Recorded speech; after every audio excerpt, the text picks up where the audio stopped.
आज आपने जीवन में सही निर्णय नहीं ले पा रहे हो तो ये कहानी आपके लिए है। जीवन में सही निर्णय कैसे लें, गौतम बुद्ध की कहानी। सही निर्णय लेना सबसे बड़ी चीज है। बहुत ऐसा व्यक्ति आपने जीवन में सही निर्णय नहीं ले पाता और दूसरों की मदद लेते हैं। इस कहानी में ये बताते हैं कि आप अपने जीवन में अगर सही निर्णय ले पाते हो तो आपकी जीवन सफल हो जाता है, और जो व्यक्ति आपने जीवन में सही निर्णय नहीं ले पाते वह व्यक्ति का जीवन ही बर्बाद हो जाता है। भगवान बुद्ध की विचार, उनकी नीति, उनकी नियम, उनकी बातें, उनकी हर प्रेरणादायक कहानी से हमें जीवन में बहुत कुछ सीखने को मिलता है, क्योंकि उनकी हर बात प्रेरणादायक है जो कि आपको अच्छा बनाने में मजबूर कर देता है। भगवान बुद्ध कहते हैं कि आप अपने जीवन में सही निर्णय लेना सबसे बड़ा महत्वपूर्ण काम है, क्योंकि जो व्यक्ति सही निर्णय लेता है वह ही जीवन में सफल बन पाते हैं। भगवान बुद्ध ये भी कहते हैं कि जो व्यक्ति की मन में अच्छा विचार और अच्छा सोच है वह व्यक्ति सही निर्णय लेने में सक्षम है। अगर आप अपने जीवन में सही निर्णय नहीं ले पा रहे हो तो भगवान बुद्ध की ये कहानी के माध्यम से हम कोशिश करेंगे कि आप कैसे अपने जीवन में सही निर्णय लेंगे। और अगर भगवान बुद्ध की सारे बातें आपने जीवन में लागू करेंगे तो आपको इसका उत्तर मिल जाएगा। जीवन में ज्यादातर स्थितियां ऐसी आता है जिनमें से हमारे पास दो विकल्प होते हैं, पर समस्या की बात यह है कि हम समझ ही नहीं पाते हमें चुनना क्या है, क्या हमारे लिए सही है और क्या हमारे लिए गलत है। उन दोनों ही विकल्प में एक विकल्प ऐसा होता है जो हमारे जीवन को बना सकता है और दूसरा विकल्प ऐसा होता है जो हमारे जीवन को बर्बाद कर सकता है। एक छोटी सी कहानी गौतम बुद्ध की है जो आपको बताएगी कि सही निर्णय कैसे लें। एक बार गौतम बुद्ध एक गांव में भगवान गौतम बुद्ध लोगों को कुछ प्रवचन दे रहे थे। सभी गांव वाले उन्हें और उनकी प्रवचन प्रेम से सुन रहा था। ये उस समय की बात है जब लोग बुद्ध का बड़ा आदर सम्मान करते थे, पर ऐसा हमेशा से नहीं होता था।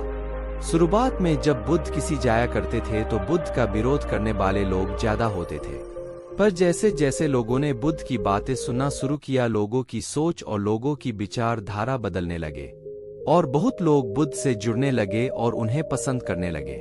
सभी गांव वाले बुद्ध की बात ध्यान से सुन रहे थे। उन गांव वाले लोगों में एक व्यक्ति दूसरे गांव की थे जो बुद्ध की बातें सुन रहा था। भगवान बुद्ध की बात पूरा होने के बाद वह गांव वाले वहां से उठकर जाने लगता है और वह दूसरे गांव की व्यक्ति दौड़कर बुद्ध के सामने आता है और बुद्ध को रोक लेता है और बुद्ध से हाथ जोड़कर विनती करता है कि हे बुद्ध, कृपा करके एक बार हमारे गांव आए। वह व्यक्ति एक किशन था। उस किशन की बात सुनकर एक बुद्ध भिक्षुक वह किशन से कहता है, क्षमा करे पर हम कुछ दिन पहले ही तुम्हारे गांव गए थे। पर वह किशन नहीं मानता। वह बुद्ध की चरणों में लेट जाता है और बुद्ध से विनती करता है कि हे बुद्ध, कृपा करके एक बार और हमारे गांव पधारे। बुद्ध उस किशन से कहते हैं, हम तो तुम्हारे गांव अवश्य आएंगे, तुम चिंता मत करो।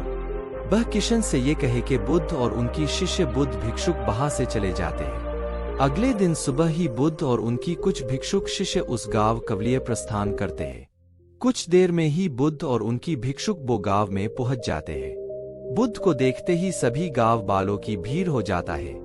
गांव की सभी लोग बुद्ध के पास आते हैं और बुद्ध के सामने बैठ जाते हैं। लोगों की नाम जो भी प्रश्न आता है वह सभी गांव वाले भगवान बुद्ध से वह प्रश्न करते हैं और बुद्ध उनकी सभी प्रश्न की उत्तर देती है। गांव की सभी लोग बुद्ध की आ जाती है, लेकिन वह किशन बुद्ध के पास नहीं आता। वह किशन बुद्ध के पास इसलिए नहीं आ पा रहा है क्योंकि आज सुबह सुबह ही उसके 2 बैल खो गए हैं, जो वह किशन की रोजी रोटी की साधन तह थे जिससे वह अपने परिवार पलता था।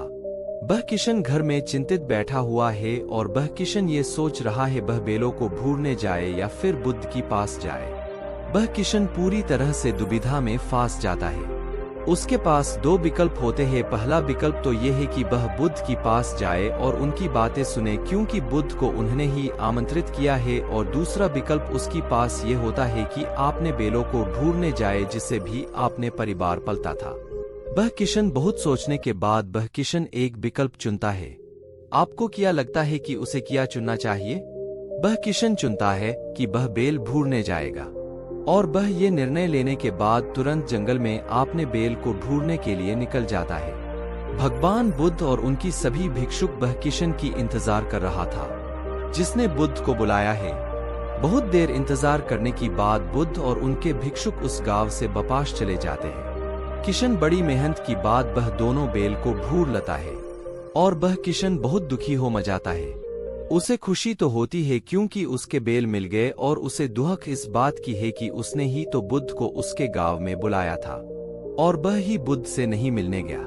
अगले दिन सुबह ही वह किशन बुद्ध को ढूंढते ढूंढते बुद्ध के पास पहुंचता है और उनकी चरणों में लेट जाता है और वह किशन बहुत रोने लगता है। बुद्ध उस किशन से कहते हैं तुम रो क्यों रहे हो? वह किशन बुद्ध से कहता है, हे बुद्ध, मैंने ही तो आपको आपने गांव में बुलाया था और मैं ही आपसे मिलने आ सका। बुद्ध, मैं आपको बताना चाहता हूँ मैं आपसे मिलने क्यों नहीं आ सका। कल जब आप हमारे गांव में आए थे उससे कुछ समय पहले हमारा दोनों बेल जंगल में खो गए थे और मेरे पास दो विकल्प थे।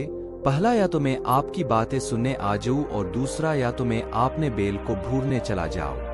बेल मेरी रोजी रोटी है, इससे पलकर मैं अपनी परिवार की गुजरा करता हूँ और बेल मुझे वापस नहीं मिलती थी तो हम और हमारे पूरा परिवार भूखा मर जाता, इसलिए मैं दूसरा विकल्प चुना और मैं आपने बेल को ढूंढने चला गया।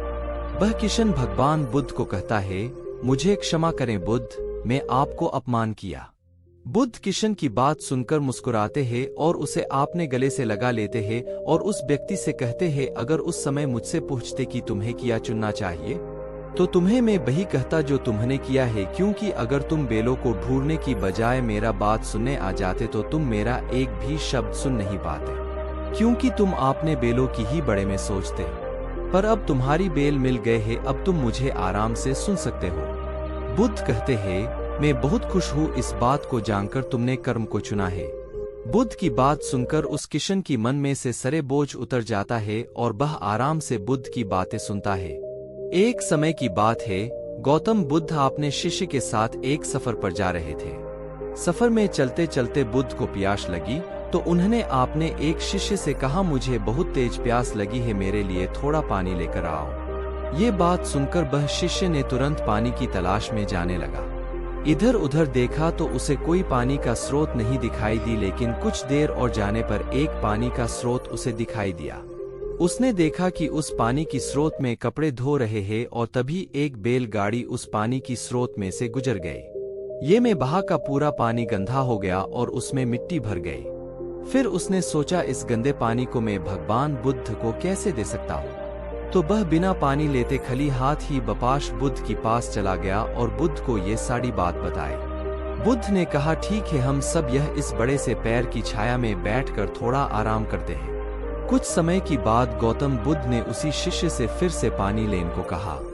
वह शिष्य वापस पानी लेने उसी स्रोत के पास गया और वहां जाकर उसने देखा कि वो पानी बिल्कुल साफ था और पीने के लिए सही था। अब वह शिष्य भगवान बुद्ध के लिए पानी लेकर गया और उसने वो पानी बुद्ध को पिलाया। भगवान बुद्ध ने सबको ये बात बताई कि जिस तरह से पानी में कीचड़ मिट्टी फैल गई, लेकिन उसे थोड़े समय तक छोड़ देने से पानी के अंदर सारी मिट्टी नीचे बैठ जाता है और वह पानी वापस से साफ हो गया। इस तरह हमारा मस्तिष्क भी है, जब हमारा मस्तिष्क अशांत हो तब उसे वक्त देकर शांत करो, हमारा मस्तिष्क भी थोड़े समय के बाद शांत जरूर होगा। अशांत मस्तिष्क से कोई भी निर्णय नहीं लेना चाहिए। बस हमें करना यह है कि हमें अपने मस्तिष्क को थोड़ी देर तक शांत रखना है, जिससे कि हम अच्छे फैसले यानी सही निर्णय ले सकते हैं। इस कहानी से हमें यही सीख मिलती है कि आज की हमारी ये कहानी जीवन में सही निर्णय कैसे लें। गौतम बुद्ध की कहानी का उद्देश्य है कि जीवन में नेक सही निर्णय या सही फैसला आपकी जीवन को बदल सकती है। इसलिए जब भी आप कोई बड़ा कार्य करने के लिए कोई भी निर्णय ले, उसे सोच समझ कर ही लेना और फैसला लेते वक्त आपने मस्तिष्क शांत रखे। फैसला या निर्णय लेते वक्त एक बार नहीं, आप 1000 बार सोच समझकर ही फैसला है, क्योंकि आपकी एक निर्णय आपकी जीवन खुशी से भर सकता है या तो आपकी पूरा जीवन दुख से।